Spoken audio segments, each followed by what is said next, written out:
Mini episode 591 of the FDH Lounge is brought to you by The Unheard Scene, your home for great music interviews of all stripes. Follow them on the web at unheardscene.com. The FDH Lounge. You'll want to schedule your life around it. A long time ago, on a gloomy, wet Cleveland spring night, two men stand alone amidst the late-night drizzle. Their voices echo across the vacant station parking lot as they debate the merits of the great American radio show that have been missing for far too long. On that night, an idea was born. That idea became the FDH Lounge.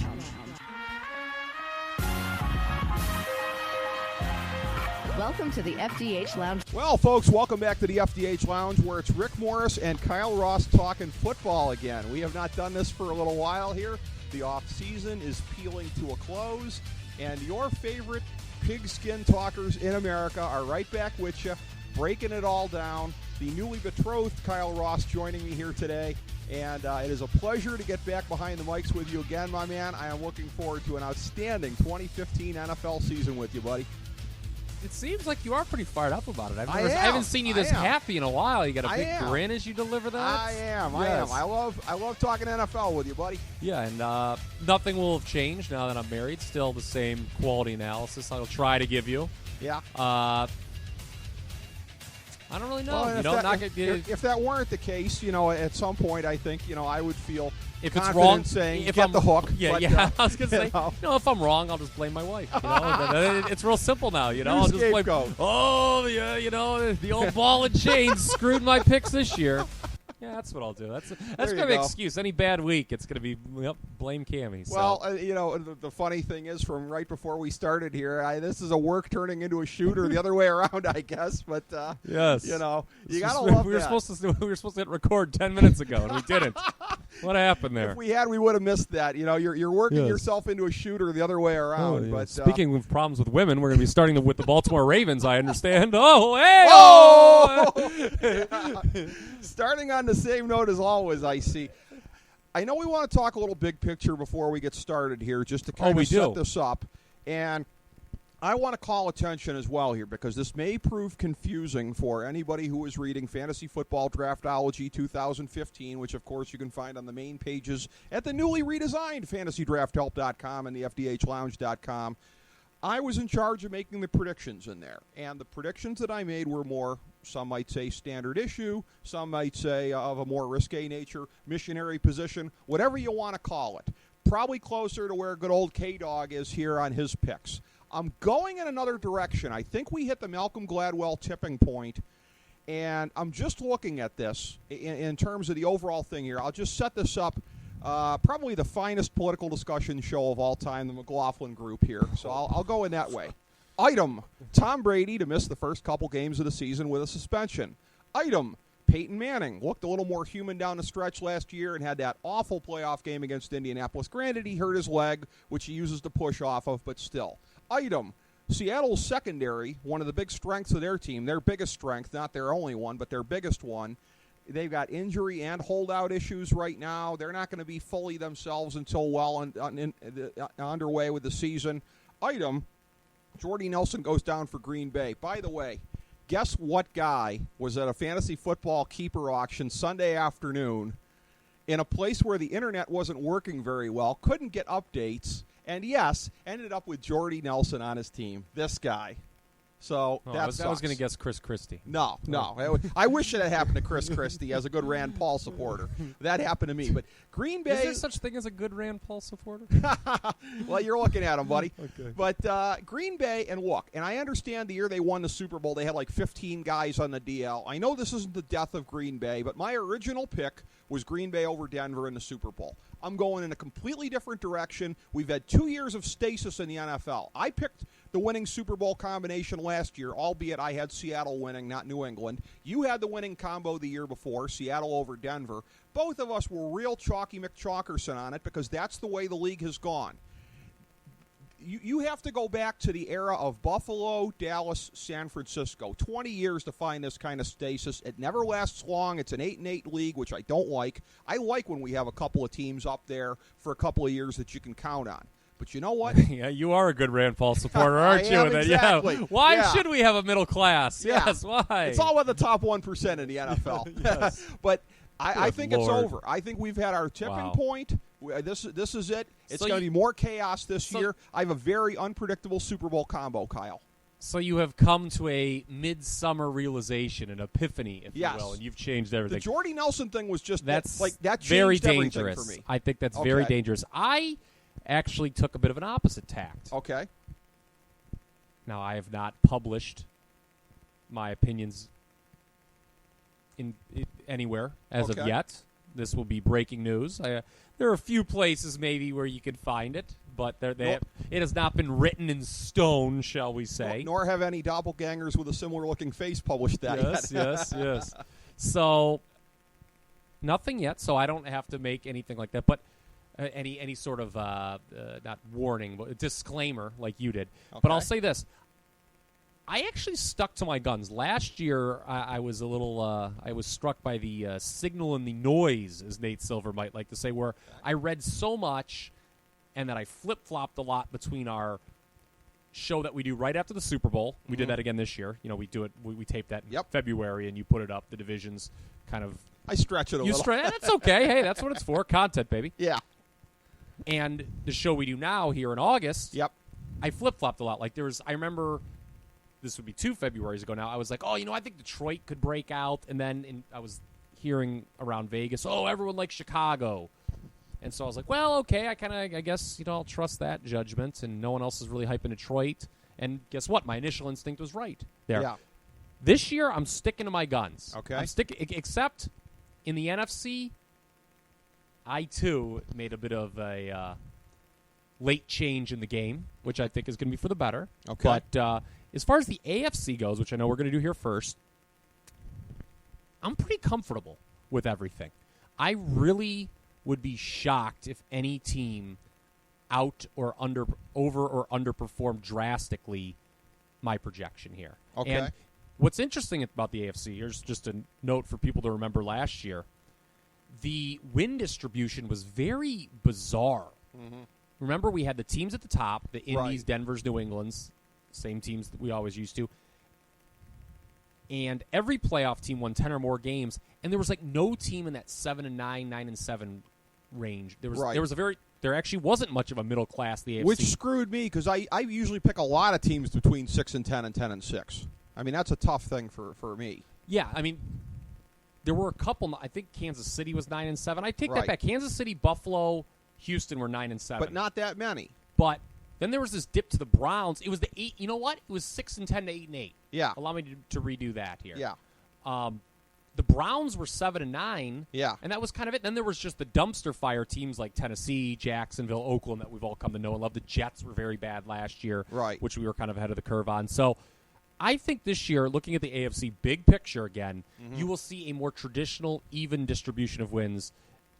If that makes sense. That's kind of how I have it, too. Okay. I think I went with a pretty even distribution of wins where, it's tough because there is less turnover in this conference. So unless if there's a major injury, I know the Brady suspension is big. Right. And there is always the threat of a Manning injury. But, I'm not going to project that. I'm not going to say, I just think Peyton Manning's going to get hurt. That you can get in trouble doing that. Exactly.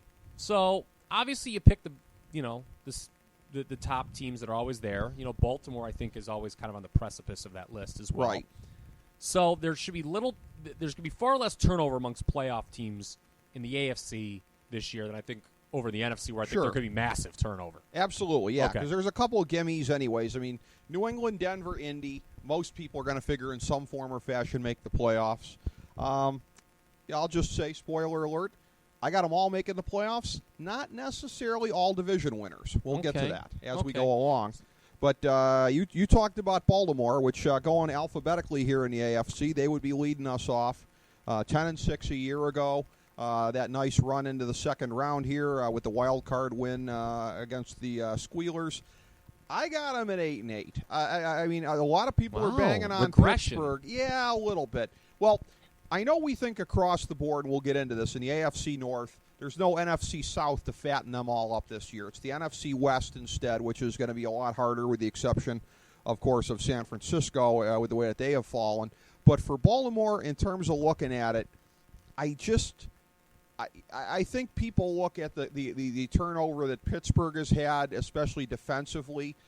Baltimore's got their own issues, and replacing Torrey Smith with Perriman, a rookie, a very talented one, but a guy who just kind of popped onto people's radars last year, a fast-rising rookie, that's kind of dangerous right there.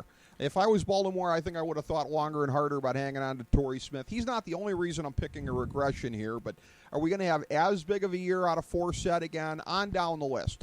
When you remove the NFC South from the equation, it's almost stasis for me picking them 8-8 instead of 10-6. Okay. Vegas has a win total of 9 for them. All right. So you're on the under. I like the over. I've got them at 10-6. Okay. You and I disagree a little bit here. I believe in the expected regression from both Pittsburgh and Cincinnati. We'll get into that a little bit later on, obviously. Now, you did reference the loss of the NFC South from the schedule. Mm-hmm. Baltimore, along with basically every other team in this division, feasted on the NFC South last year. That was a division, the NFC South, obviously, that had a 7-8-1 champion. Mm-hmm. Baltimore was 4-0 against the NFC South. Had some really big wins, really dominated.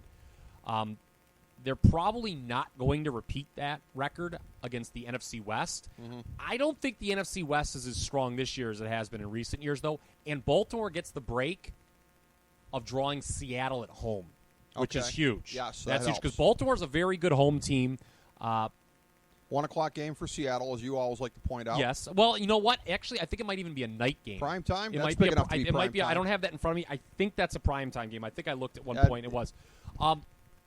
You talk about Baltimore's run in the playoffs last year. I think this was, although they finished in third place, I think they were the best team in the division last year, and I think the playoffs bore that out. I think so, yeah. They had a plus 107 point differential, which was better than both Pittsburgh and Cincinnati. Their issue was they were 2-5 in games decided by 7 points or less. Okay. They're going to improve there, and while they may not be able to go 4-0 in non-conference games, I think they're going to improve on a 3-3 division record from last year. They could sweep Cleveland easily, and even if they split with the other two, that's picking up the game. Right. So I hear you on the lost talent. Mm-hmm. You know, Haloti Ngata's gone too on the defensive end. Yes, that's going to Pernell McPhee. But I have faith in Ozzie Newsome. It's funny with Baltimore. They're kind of the new Pittsburgh, like Pittsburgh was in, maybe going back into the last decade a little bit more, where when they let people go, that player tends to not be as successful elsewhere. Right. We've seen it time and time again. So I'm going to pick Baltimore to win this division. I think Mark Trestman, who did obviously not work out at all as the head coach of Chicago, will be okay as the offensive coordinator replacing Gary Kubiak, who ironically enough wasn't a very good head coach but was successful as the offensive coordinator. Yes. I was not high on this team coming into last year. That was a mistake. That was too much Ray Rice noise, I think. Forsett will be okay. Flacco, with the AFC, there's a lot of teams in this conference that do not have a good quarterback situation. Right. Baltimore, Joe Flacco is not that top tier, but he's fine. He's better than most quarterbacks in this conference. I got Baltimore 10-6 winning the division. He can get you through, no question about it. I also want to say one thing about Torrey Smith. That was an excellent point by you bringing up his departure up. Mm-hmm. Where he was great was drawing those defensive pass interferences. Like his yards receiving don't tell the whole story. Right. Because he would draw so many of those long pass interference calls. So that's where Perriman's going to have to step up because Steve Smith is going to regress this year. Well, you heard it here first. I was stunned. I was stunned how good Steve Smith was last year. That was that start, especially the start. Yeah. His season was padded by the start that he got off to. He was. I got into an argument with a guy about how receivers that old tend to not have 1,000-yard seasons. Right. He did, but because of the start. Yeah. He joined only Jerry Rice as a receiver at that age to move teams and having a 1,000-yard season when Rice, kind of had those shockingly great seasons in Oakland. By something we talked about here, you gave me another opportunity to plug. You can find Fantasy Football Draftology 2015 on the main page of FantasyDraftHelp.com and the FDHLounge.com. We have a segment in there, FDH Best Games of the 2015 NFL season. I'm looking at it here, number 8 on the list, Seattle at Baltimore, NBC Sunday Night Football, Week 14. Here's the thing with Baltimore. They have yet to have a losing season under Harbaugh. Mm-hmm. So if you bet the over here, I don't think you do any worse than a push. I can't see him dropping to 8 wins. And it does for me have a lot to do with the fact that I think of the 3 teams that matter in this division. Let's be honest, Cleveland, just cast them aside. They're worthless. Baltimore is the least likely to regress, in my opinion. I would agree with that. Yes. Oh, you do? Well, no, actually, I don't. I was going to say, I didn't think you did. I was lagging behind you. I agree that there's the 3 teams that matter, and I think that they're all. I have them all. Well, you don't have Baltimore regressing, but I have them all regressing. But somebody has to win the division. Sure. So I was lagging behind you on the point of agreement about the 3 teams here, and that they are all going to lag. We're going to have more agreement, I know, on the next one. Buffalo. They were 9-7 a year ago. I got them 7-9 right now. You may have them even south of there. I think we both agree. I think a lot of people know what they're looking at with them. An excellent defense. I mean, they have been a very good defense the last couple of years. They'll only get better with Rex Ryan being there. But how much better can they get? I mean, they were number 2 last year in DVOA. Well, exactly. Well, could be number 1. But here's the thing, though, and this is the thing too. I mean, and I say this from having watched the Browns-Bills preseason game. Oh, my God, did that set football back decades. Will announcers just stop it with this whole, this guy came from nowhere and he's going to be a good player? Tyrod Taylor. What? How did we get to talking about Tyrod Taylor as a legitimate NFL starter? If everybody in the league agreed to run the Wildcat and nothing else, then maybe. But for the love of God, Kyle, there's a reason the guy's been a clipboard holder these last couple of years. How bad does E.J. Manuel stink if this is what we're talking about? It does not speak well to E.J. Manuel, which brings me to how I'm going to approach Buffalo. Okay. Do you remember when we were sitting across from each other at this table at this time last year? Yeah. I was surprisingly high on the Buffalo Bills, was I not? I called for 9 wins. Kind of were, and they got that. And they got to 9 wins. Now, I also called for a playoff berth. They didn't get there. But Kyle Orton, as flawed as he is as a quarterback, and he's not a guy who I think you can invest long-term in that position at all, obviously, at his age, and the Bills didn't. He was surprisingly good, and it was huge for them because E.J. Manuel, the E.J. Manuel era appears that it will never even start in Buffalo. I thought it was a mistake to go away from him, but for good reason. I mean, they stayed in playoff contention. This year, I know there's a lot of hype around this team, which is part of the reason that I'm going to join you with a prediction of 7-9. Win total's 8.5, so we're both under on this one. This is a recommendation for me. Okay. I feel really strong. I don't see there's any way that they match last year's 9-win total. Right. I know that, again, there's a lot of excitement with Rex Ryan, but it's the quarterback, man. Like, you cannot win consistently in this league with Tyrod Taylor as your quarterback. And by all accounts, he's going to be the starter. And Manuel's not a better option, apparently, and Matt Castle's not a better option either. Right. I'll be honest with you. Of those 3, Taylor's the most unknown quantity, so you probably should just go with him. I mean, there is the chance he's just awful, but you know Matt Castle's awful, and E.J. Manuel, they should know better than anybody. It's been 2 regimes now that have had a chance to look at him. I mean, you might as well go with the unknown quantity. Right. Commodity, pardon me. And also, they're not. We talk about non-conference records. They were 4-0 last year against the NFC North, Buffalo. Yeah. Hats off to them. Right. Not gonna. They play the NFC East this year, which maybe some people don't think that division is as good as the North. I just don't think they repeat a 4-0 non-conference record. And it's a little softer than what the North was last year, I think. Yeah. But still, I agree with you. To go. I mean, they won't go 4-0. I mean, it's just simple math to me. Right. The Bills going 8-0 in 2 seasons against the NFC just seems unlikely. Right. And we should talk about LaShawn McCoy. Yeah. He's here now. Yeah. I'm not that excited about that because, A, he doesn't have a good quarterback, as we've dissected. The offensive line here stinks. Bad.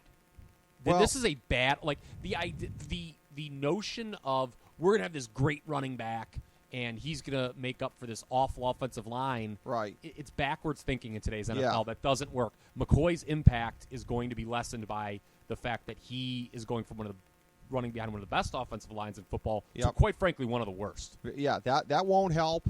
And, again, too, not that it affects him on the field, a guy with a tremendous ignorance of geography. This notion of, like, I'm pissed off because I never wanted to play outside the state of Pennsylvania. They didn't trade you to Singapore, you dumb crap. You're playing in Western New York. What's this whole thing about, I miss Pennsylvania?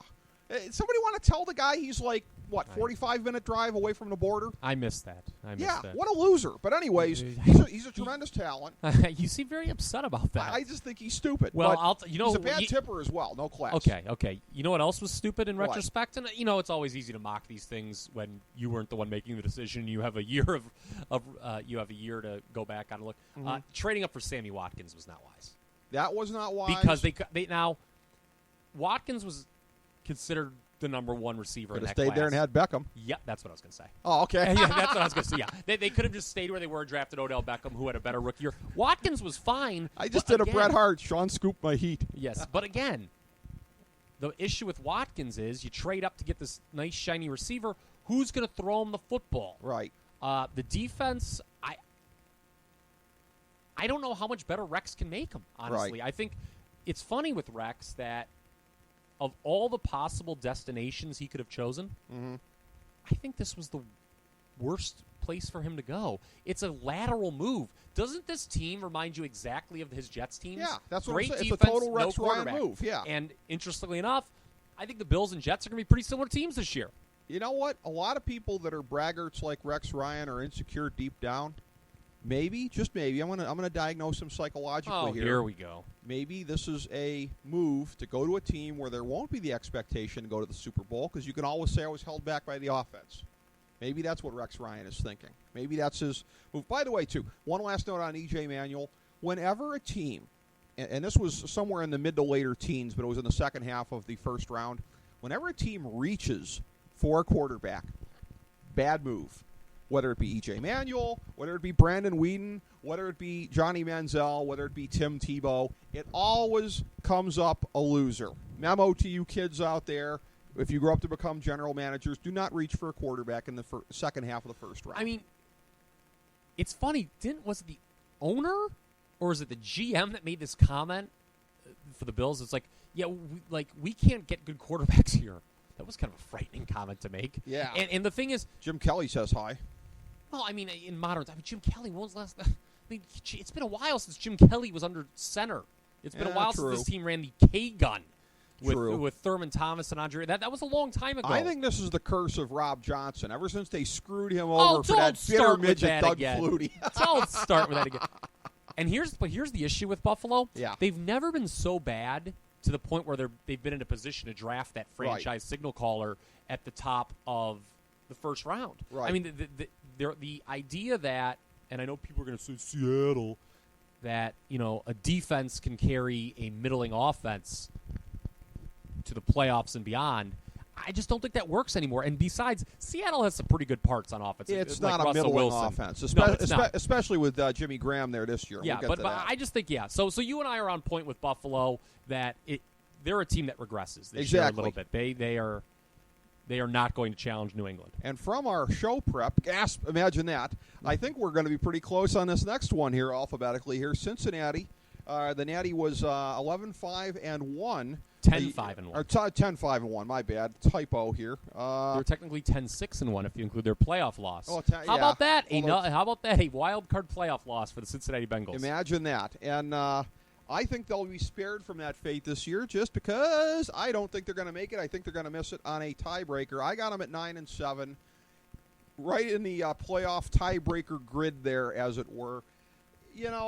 If I remember correctly, going back to what we were talking about immediately after the season, like for the last year or so, I think you and I have been thinking that like there's going to be a year where maybe they slide to 6-10, 7-9, whatever, things kind of come apart a little bit. But the more I look at it, the more I just kind of think, probably just more of the same because it's not a bad team. Geno Atkins is going to be healthier, I think, than he was last year. A lot of balls on the part of their D coordinator to bag on Geno Atkins last year. I don't quite understand that, but that's always been a dysfunctional franchise. But, I think that, again, they continue to have issues in terms of – I'm not defending Andy Dalton because that guy's got a low ceiling. Alex Smith thinks that guy has a low ceiling. But here's the issue. Like, we all know Andy Dalton's not Tom Brady or right. Peyton Manning. But, like, Aaron Rodgers is not going to come to Cincinnati on a free agent deal. You know? I mean, but who's the secondary receiver? Are we supposed to fear Mohamed Sanu or, any of these other guys? Tyler Eifert on my fantasy keeper team. I keep waiting for that guy to show a pulse year after year. Yeah. I mean, I'm not defending Andy Dalton, but you got to have, and particularly when A.J. Green. He's been good enough to get him to the playoffs 4 years in a row. Yeah, and A.J. Green, by his Olympian standards, had a slightly off year last year, which I expect him to come back from. But A.J. Green, that's a guy that I'd be triple teaming him as soon as he got off the bus. Why does Cincinnati never address that? I don't know. So we are thinking similarly here. I do not have them making the playoffs. It's I know that Tom Brady and Peyton Manning say otherwise, but making the playoffs year after year, very hard to do. Right. And as I just mentioned, Andy Dalton is neither of those two. Mm-hmm. He's, again, in a conference where quarterback play can be pretty bad for a lot of teams. It has been for a lot of years. Dalton's been good enough to get them to the playoffs. It's just, they just sort of roll over like choking dogs when they do get there. I can't. The win total from Vegas is 8.5. That is a great number by Vegas. I would not bet that at all because it's going to be 8 or 9. Yeah. And for me, here's where the regression comes. Let me run some numbers for you. Okay. We talked about this last year because I remember the Bengals were giving us some trouble at the end of the. You and I were not very high on this team down the stretch, and I think we're kind of surprised they were able to make the playoffs. They did outperform their Pythagorean expectation by 1.4 games. That's the second largest discrepancy besides Arizona. Okay. Only a plus 21 point differential despite 10 wins. Okay. For the sake of reference, the Eagles, a non-playoff 10-win team, were at plus 74. 3-0-1 in games decided by 7 points or less, the Bengals. So they're going to not win as many as next year. Yeah. So it's 8 or 9, and I agree with you, no playoffs in Cincinnati. And it will be interesting then, because this is the way general managers and owners think, if they don't make the playoffs, will Marvin Lewis then be shown the door? He's survived a lot. He's one of the longest tenured and you know what? coaches You know in what's the funny is they haven't had as many bad years as you'd think. Like I think at the beginning they did, but they've been sort of in that. For a while they were very middling, kind of around 8-8, and now they've taken that next step to we can make the playoffs. But back to your very initial point when we started our discussion of the Bengals, you just talk about tipping points and things. You reference that at the very top. Eventually it hits that where the Bengals just realize, we're not good enough to compete with the elite here, and it affects them on the field. Well, and here's the thing, too. And the league is, steering away from this being a huge thing here, which can single-handedly put you in the Super Bowl. But I'll tell you this. As I just glance at the rest of the league here, probably the best 1-2 punch in the league on paper at running back. Jeremy Hill, fantasy-wise, is a legitimate late first-round pick. Gio Bernard, excellent as the change of pace guy. He would be a legitimate starter on many other teams there. The Bengals, no matter who is in the game, have a legitimate stud in there at running back. So that will help them to whatever kind of degree. But I agree with you. I just don't think, and a little bit of the brain drain also, too, of Mike Zimmer, Jay Gruden. They had a lot of continuity there, which last year you saw the effects of the transition a little bit, I think. They overcame it, but still. They did. I mean, I was surprised. You and I think at this time last year, we're kind of saying the same thing we are this year about Doesn't the Bengals. Mean it won't be true this year. Yeah, I know. That's true. When you lose both coordinators like they did, and Mike Zimmer's done a good job with Minnesota, obviously. Jay Gruden, it remains to be seen in Washington. Mm-hmm. But when you lose both coordinators in the same season, usually you would expect a decline. Long tenured. And those are guys that for a couple of years were on a number of short lists, and they leave at the same time. It's just a weird it didn't happen last year because, there were a lot of teams, quite frankly, in this conference that weren't very good. Right. But and the Bengals had some luck go their way. Mm-hmm. So this year, I just think the luck kind of goes against them, and they're not playing in January. I agree. We stay in the division. Speaking of not playing in January. Yeah, exactly. Team number 4 alphabetically, my Cleveland Browns. Why you would claim this They're my home pile team. of horse manure? I want to ask you something here. Would you claim a restaurant as your restaurant if it sucked every year? You know what? If it's my hometown thing, then whatever. I'm on it. I'm a ride and die mofo, Kyle Ross. Ride and die with my Cleveland Browns. I want to ask you something because I got you nailed dead to rights on something here, on something you said previously. Oh, here we go. Now, I agree that I didn't want Chud to be fired, but I think Mike Pettin has been a better head coach than Chud was previously. Yeah, you said Chud has to go. If you lose your last 7 games of the season, OMG, has to go. Mike Pettin lost his last 5 games of the season. So, Kyle Ross, is it 6 games or is it 7 where you automatically lose your job because you evidently don't think you lose your job at 5 consecutive losses? I want to know where the tipping point is. You love What's to, the like, tipping point? You love to search this. You're like, yes. It's funny. I'd say you're like one of those Republicans who searched newspapers for old Bill Clinton quotes from the 70s, but you probably were that guy. So, look, I defend that, Kyle. Okay, here was the difference. I think that the Browns losing their last 5 games had less to do with the coach and more to do with front office meddling with your boy John Football being foisted upon the coaching staff. Chud had to deal with Jason Campbell and Brandon Weed in the last 7 games and a lot of injuries. You want to defend that part? You want to act like he had Aaron Rodgers in his prime? No, he didn't. Your reasoning falls apart. It just really does. Chud Look, I'm not saying Mike Pettin's great. I'm not saying like if he's pretty good. I think, and I hope no matter what happens this year. Spoiler alert. Well, it's I'm going to tell you something right now. Yeah.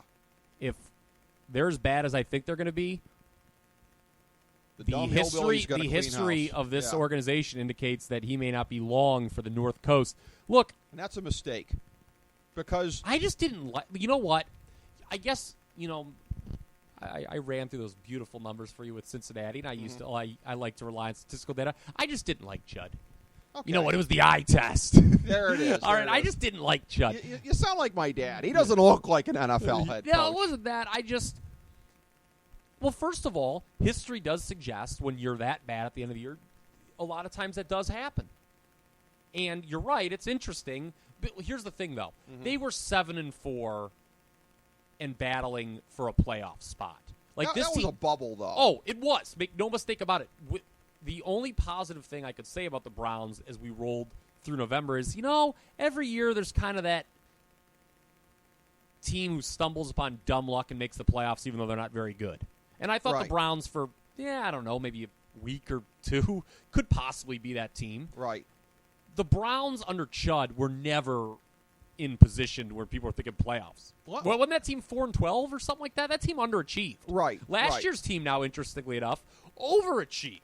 But which is coaching. Here's the thing, in some regards, it's coaching. Particularly with the off-season moves. And Danny Shelton, who is getting universal praise through the preseason here, a guy who looks like he's single-handedly going to tie up 2 blockers time after time in the middle here. Let me tell you something. When you go up and down this roster, and this is where I'm picking the Browns to be 4-12, but I'm going to say this.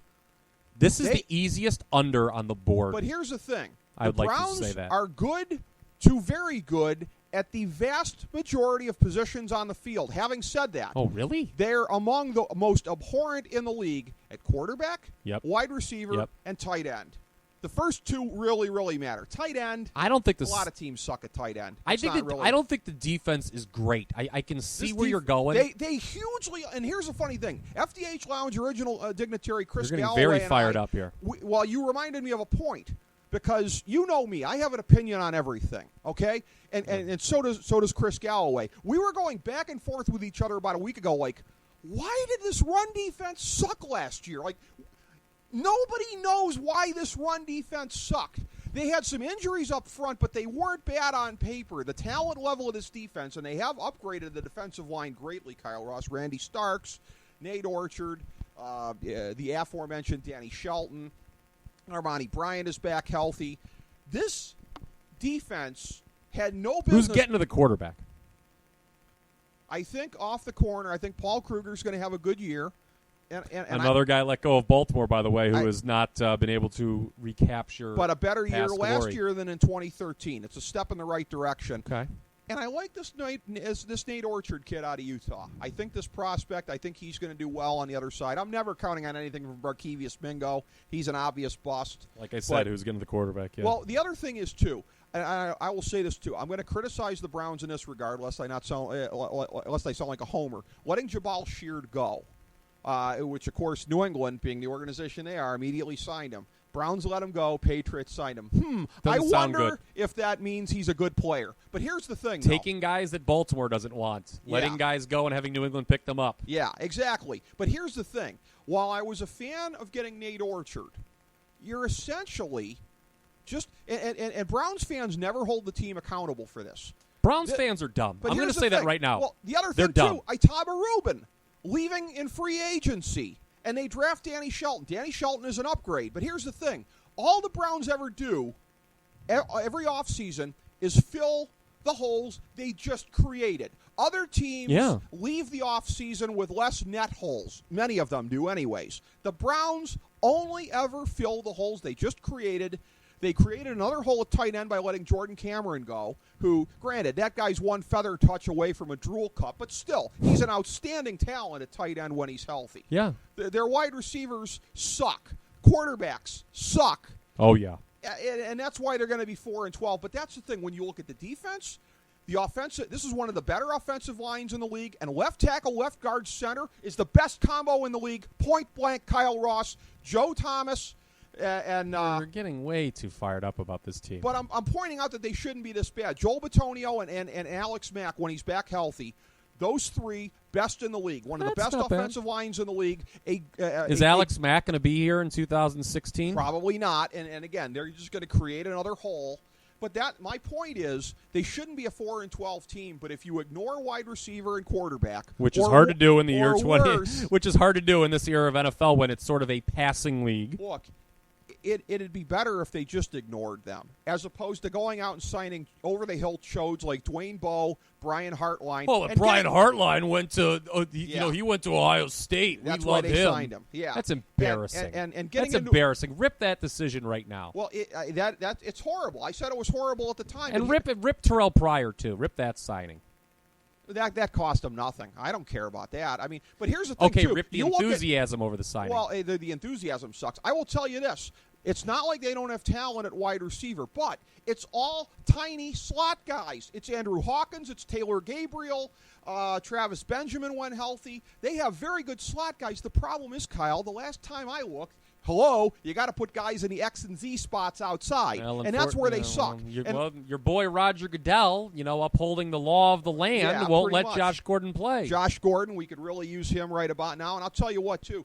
Benign neglect would be much better than what they actually did at quarterback, which was getting into a bidding war with Buffalo for Josh McCown. Yeah. That's a great move. Congratulations to us, the winners of that sweepstakes. Did you see Tampa Bay's offense last year? Yeah. It was not good. As a matter of fact, it was the worst in the league, and the Browns went out and got the quarterback of that offense. And we're going to look at the guy who had Brandon Marshall and Alshon Jeffrey to work with. I am so the only sick. year that he ever had a good. I am so sick. It was a 6-game span. Yeah. I am so sick of hearing about this 6-game span Josh McCown had with Chicago. It was like the 6-game span Scott Mitchell had with Detroit 25 years ago. There's a reference for you. Well, as somebody who the Dolphins are his 1B team, that's a very painful reference. Well, all right. So, look, the Browns stink. I have them. This is the easiest under on the board, and maybe my favorite win total pick in either conference. Okay. I got them at 3-13, worst record in the league. Okay. Their win total 6.5. There is zero chance they're going to match last year's record, as we've talked about with some of the other AFC North teams. The schedule gets harder. Yeah. Now, for the Browns, and you and I talked about this off air, they have this unusually. You don't want to say his schedule is easy for the Browns because when the other teams see the Browns on their schedule, they're like, oh, we should win that one. Right. But their first 3 games are at the Jets and then home for Tennessee and Oakland. Those are their easy games. Yes, you're right. The only 3 all year that you look at and feel optimistic about. They will. The chances are, and it obviously will depend, but being at home, they probably should be favored against Tennessee and Oakland, right? They host San Francisco late in the year. And if the 49ers fall off a cliff like maybe I think they would, they could be favored there, but who knows? If the Browns don't start 2-1, it is going to be a disaster. And I don't think they're going to start 2-1. I have them only winning one of those first 3 games. I think they'll be 2-1, and then all these jackwagon fans are going to wonder what the hell happened when the schedule got tough. No, here's the problem. I don't like Johnny Manziel at all. I think he stinks too. I think the Hoyer-Manziel debate last year was yet another in a long line of none pointless debates. Yeah, none of the above debates in Cleveland quarterbacking history. I think McCown costs them those first 3 games, and they only go 1-2, and then from there it's over, man. I mean, after that, they're at San Diego, at Baltimore, host Denver, at St. Louis. Well, at a certain point, I become a proponent of playing Manziel because, A, you got nothing to lose, and B, if he is that bad, here's my scenario all we along. talk about with E.J. Manuel. And by the way, there's some corollaries with the Browns and Bills. I think the Browns are just a worse version of the Bills, quite frankly. Yes. You have a Ryan Disciple as their head coach. That's depressing. Their defense isn't We're quite worse as good. Bills? Their defense isn't quite as good as the Bills. The Bills have better skill position talent, at least at running back and receiver. The Browns' offensive line's better. I'll give them that. But how bad must, similar to E.J. Manuel, how bad must this Johnny Manziel be that they are just like green-lighting Josh McCown as a starter? Poor man's Bills. I want to shove a shiv in my temple right now. Also, I'll make it worse. This is what I always tell Browns fans, and I just pile them on because I just think it's a horrible organization. I think this is the worst organization in pro sports. This past April, whatever the hell they do the draft now, May, yeah. The 3rd time in the last 4 years that this team has had multiple first-round draft picks. Yep. And we are picking them to regress. Do you know who Do you know who the 4 guys were that they picked in the first round those other 2 times? Trent Richardson and Brandon Weeden. Yeah. The worst job of first-round drafting ever. They traded up with Minnesota, who had Adrian Peterson already, to pick Trent Richardson. Yeah. Is Trent Richardson even in the league this year? He's with Oakland. I don't know if you saw that GIF. Did you? And I was a T-Rich guy. I got to admit that. But there's a GIF out there where I think it was in the first preseason game. A huge hole to his left, and he runs straight ahead, and people made a GIF out of it. I'll tell you what, though. This is what passes for optimism from a Browns fan. This is my optimism. My optimism, you want to hear it? Cardale 2016, baby. Black Roethlisberger. Bring him here a year from now. Cardale 2016. What did we just get done saying? This notion that we want Ohio State players. Look, Cardale Jones is a good player. No. Because he is most college quarterbacks these days. You have questions about their NFL readiness. This guy's a pocket quarterback with a gun, Kyle Ross. This guy's an NFL prototype. Well, you're more plugged into that program than I am. Is he going to even start this year? He may not. And that's a mistake by Urban Meyer if he doesn't. That's a big mistake. If you don't, why do you think Ezekiel Elliott had the 3 200-yard games in the postseason? He's very good, but do you think it had something to do with the fact that Cardale Jones actually stretched the defense, which is something J.T. Barrett can't do? Come on, Kyle, get with it. That's why it happened. Cardale Jones is the best quarterback in college, and I want him for my Browns a year from now. Roethlisberger, Bernie. He's a Glenville High School guy, the local guy. Bernie wasn't even that local. Boardman High School, that's on the border of us and Pittsburgh. What's more Cleveland than Glenville? Lost your mind. I don't know. Black Roethlisberger, Black Bernie, an NFL-ready guy, Cardale 2016. Mark it down, buddy. Regardless You're speechless. of who they take Cardale Jones. By the way, I can't wait till Ohio State loses in the playoff this year.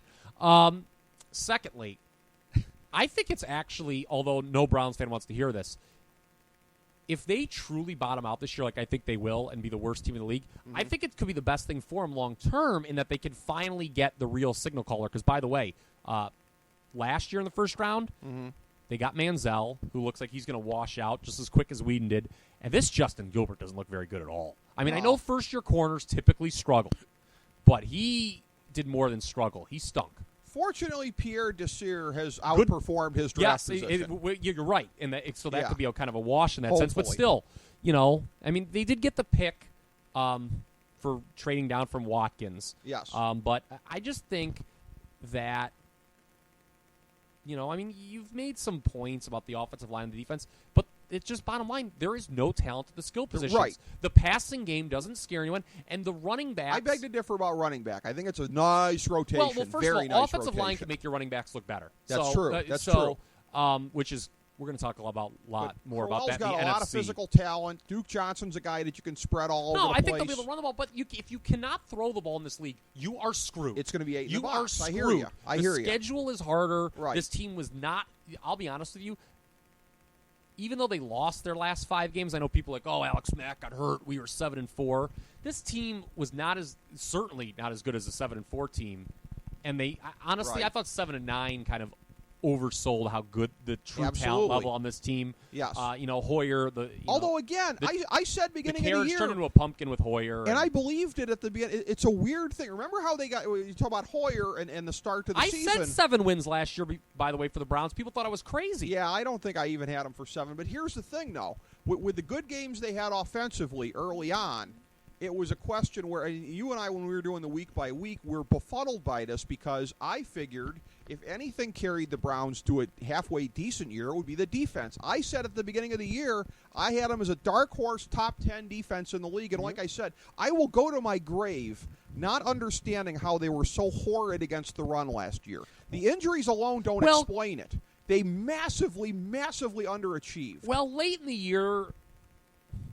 And I just... Not really. They didn't get...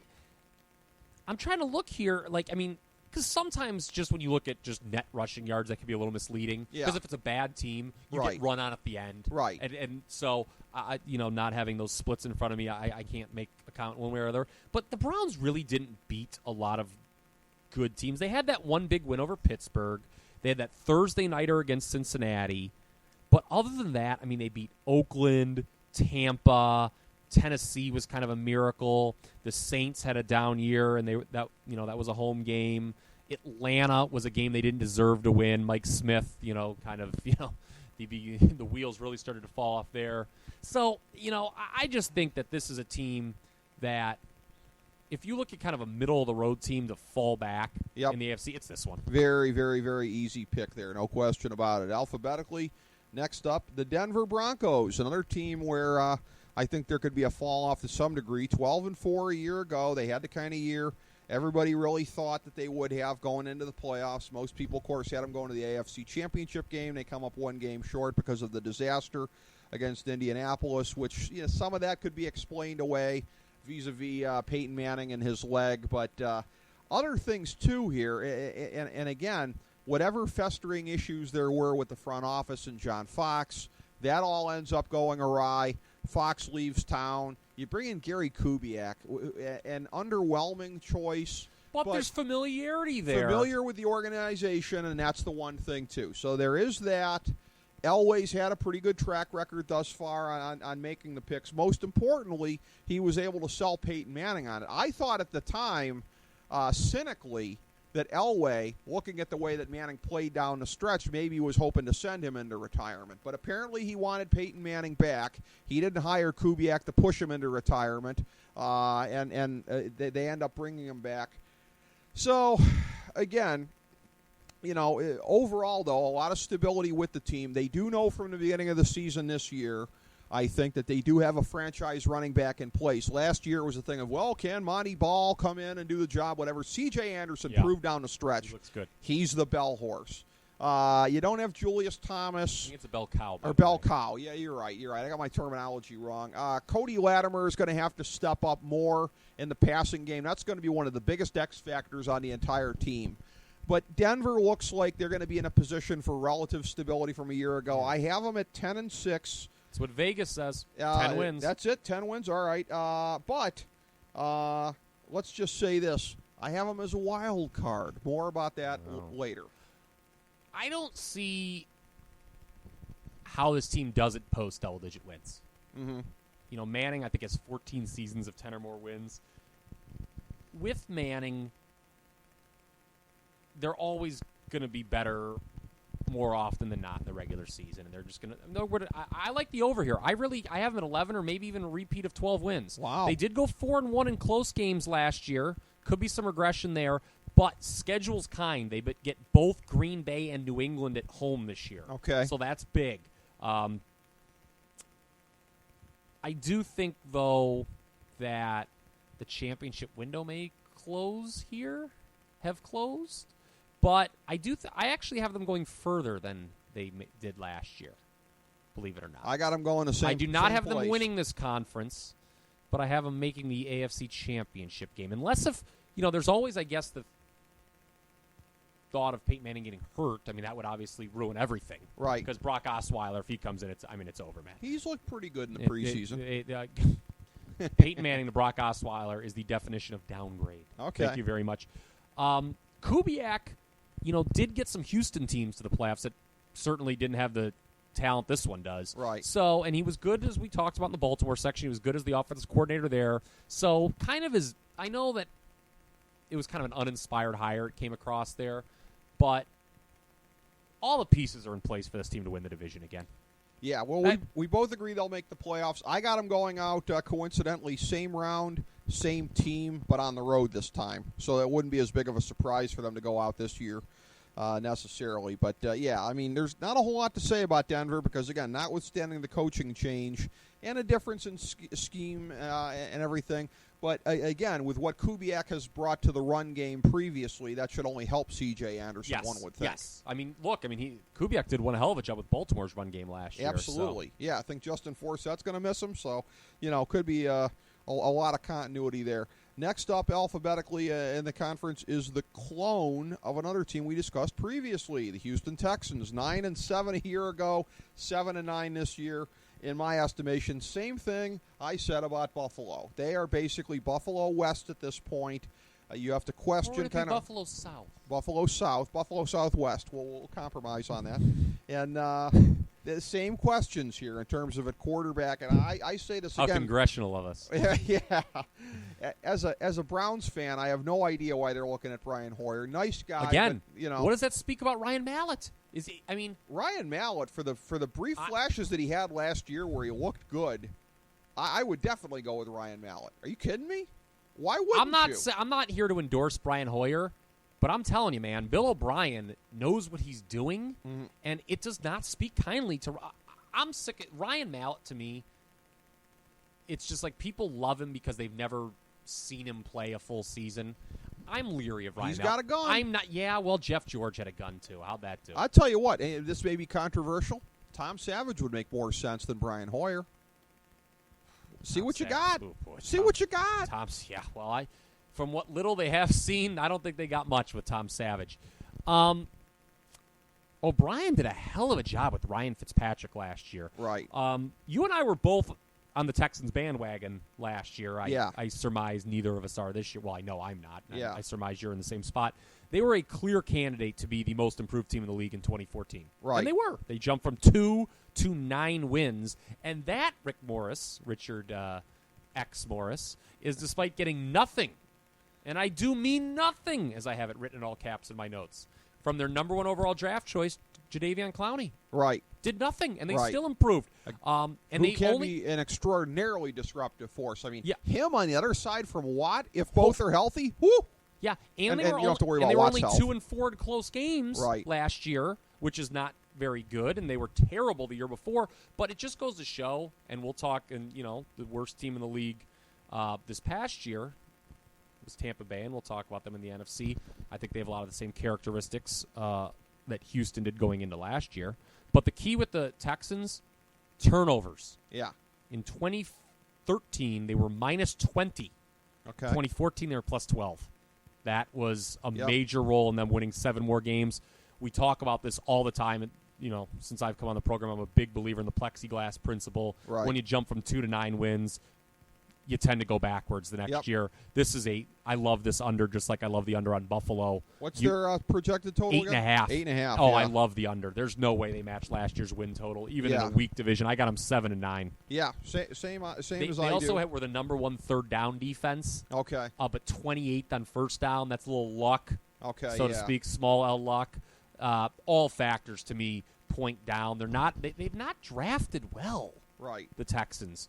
And they're random games. You know that the way the schedule works is based on where you finish in the division, 2nd, 3rd, 1st, 4th, whatever. Yep. You get 2 games that are different. Yeah. Out of division. Theirs are Kansas City and a Monday nighter against Cincinnati. They could go 0-2 in those 2 random games. That's not going to help. Yeah. Yeah. I agree with you that I would rather start Mallett than Hoyer. Yeah. But even if Ryan Mallett was the starter, I would be no higher on this team. Okay.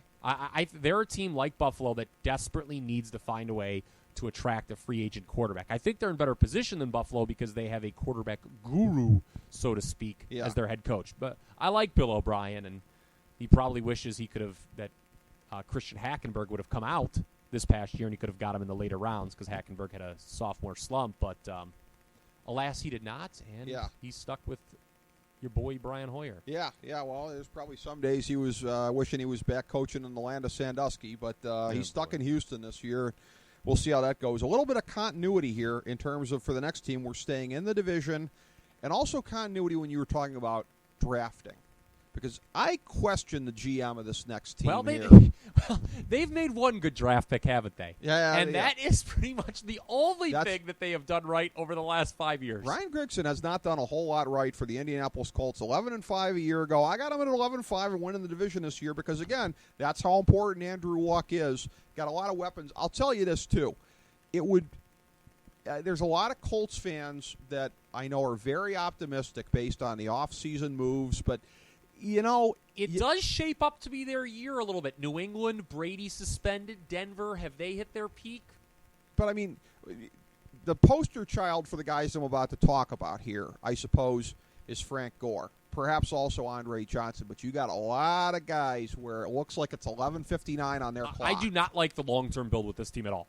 Oh, no. Nobody can like that. But even for this year, I'm saying, for this year, you're still holding your breath like, gee, I hope nobody shows their age before February. They're putting their chips on a lot of old guys this year. Yeah.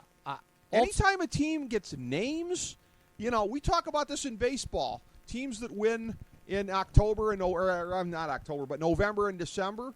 That's kind of what the Colts were kind of trying to do. Baseball teams win in November and December? With free agency. Yes. What San Diego did last year, Miami, teams that win the offseason. Oh, they never win in the regular season. Indianapolis seemed to be trying to win the offseason with a lot of their names, and that makes me wonder. But again, they make the playoffs by default because they're in this is a horrible division. Yeah, and they have, I think, probably the second best quarterback in the league right now. I agree with that. you gotta say Indianapolis, and you gotta say they're going to make a playoff run of some sort in an AFC that I think is receding at the top level. But how far that's going to be, we shall see. What do you think the Colts' division record is the last 3 years? Yes, record. There's 18 games. That's 18 games, 6 All a right. year. Last All 3 years, 18 games they played. What do you think it is? 14-4. 16-2. Whoa! Even more ridiculous, and you know how this upsets me. Mm-hmm.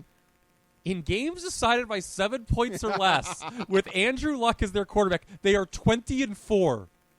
That there is a year that is going to come where it all goes horribly wrong. Yep. It will not be this year. Yeah. You know me. I have, as much as I love Andrew Luck, and you and me, when you go back to, maybe this was the first full year we did the show together, you and I, like most people, predicted the Colts to improve by a lot when they drafted Andrew Luck. We talk about this front office. The only thing that this team has done really right, and it was a big thing to get right, was suck the right year when Andrew Luck was coming out. Right. I mean, it was just, it's like, you talk about being a Browns fan and stuff like that. Right. Stuff like that's got to make you just want to bang your head against the wall. Here's an organization that's really been good now for almost 20 years. They had Peyton Manning, who gets hurt, and the year Peyton Manning happens to get hurt, it allows them to draft Andrew Luck. It's the exact replica of David Robinson, Tim Duncan. Yeah. It's the same friggin' thing. And 3 straight 11-5 seasons, despite the fact that over the last 2, numbers seem to indicate clear regression. But the point differentials have gotten better every year. Yeah. There are obvious roster flaws on both sides of the ball here. Yes. It was very odd that they used a first-round draft pick on Philip Dorsett, who appears to be good. It just seems like Indianapolis is going to say, you know what, it's a passing league. Andrew Luck's going to throw the ball 45 times every game. Right. And that's how we're going to win. And God bless them, I think they can that way. Here's the thing, though.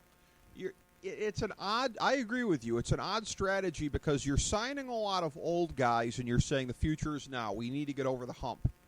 And then you sign a guy to be, at best, your third wide receiver when you already have T.Y. Hilton and Andre Johnson. I don't get that. Unless you obviously don't have the faith in Andre Johnson that, you're saying. I think Dorsett by the end of the year may overtake Andre Johnson as wouldn't surprise me. Number 2.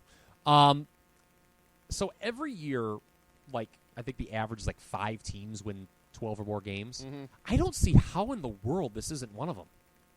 Like, as much as this team has burned me the last 2 years.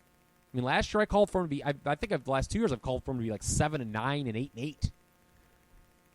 I got him at 12-4 at least this year. and I got them getting home field in the AFC. I just don't see, there is no more obvious division winner, and it's just, here's another thing, too, the schedule. They get Denver and New England at home this year. It's all in front of them. But you talked about the holes on the roster. I look at them, and you know what they are to me? They're a poor team's Houston Rockets, because the Rockets are also top-heavy. But in their case, they at least have role players that are doing what they're supposed to do or overachieving or fit in the system. Indianapolis has some pretty scary holes, yes, they whether do. It be in the trenches or otherwise. I just think, look, we've it made may not the joke. matter. We've kind of coined the phrase here on the program, you know? Between luck and skill, take luck every time. Yeah. And that's capital L, luck. I mean, this team has had a lot of big L and lowercase L luck the last 3 years.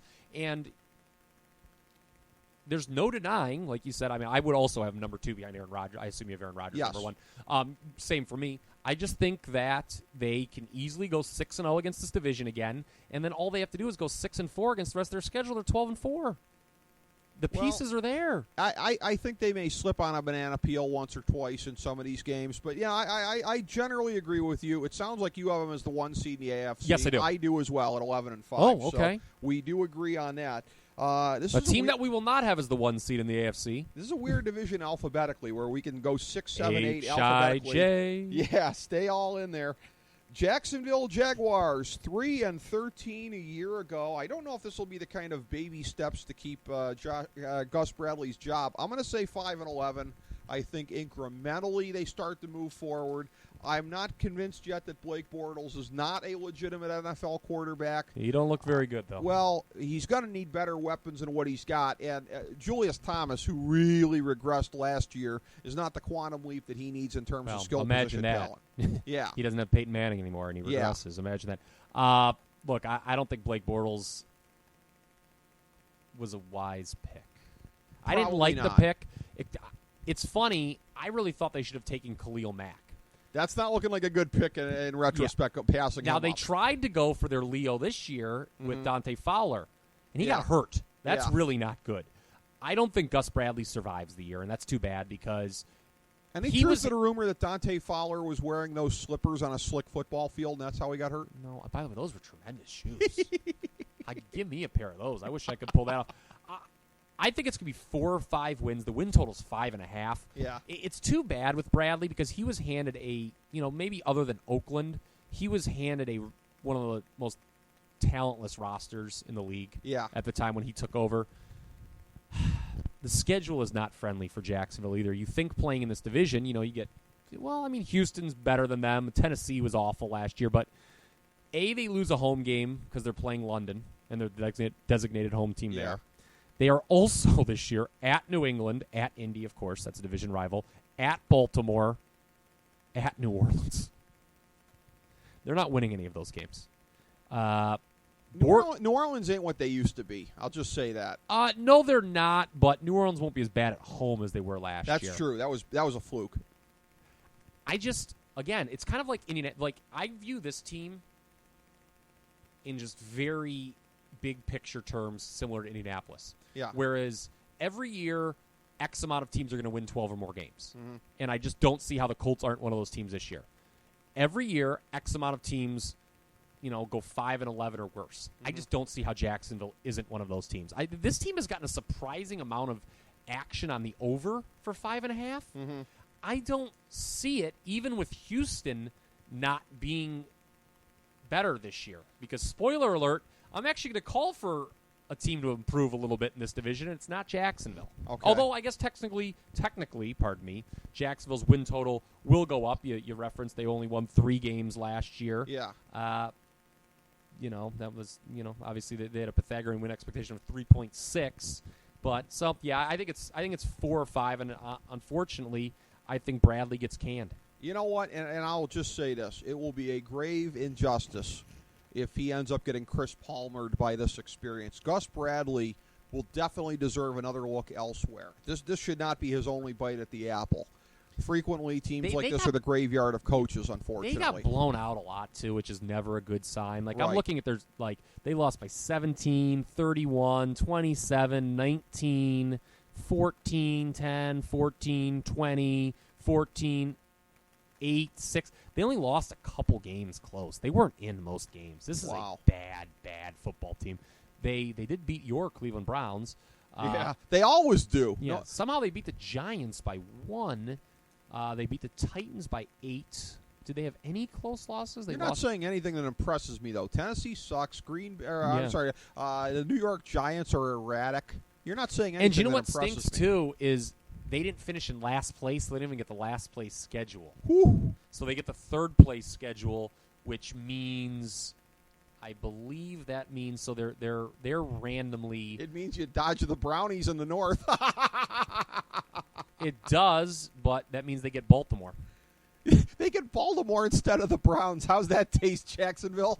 Yeah. And then, so who would the team in the West they get? Your San Diego Chargers. Ooh, not going to end well for them. Yeah, so I just think it just doesn't look very good. Blake Bortles was really bad. Football Outsiders, they use a metric called DYAR. Mm-hmm.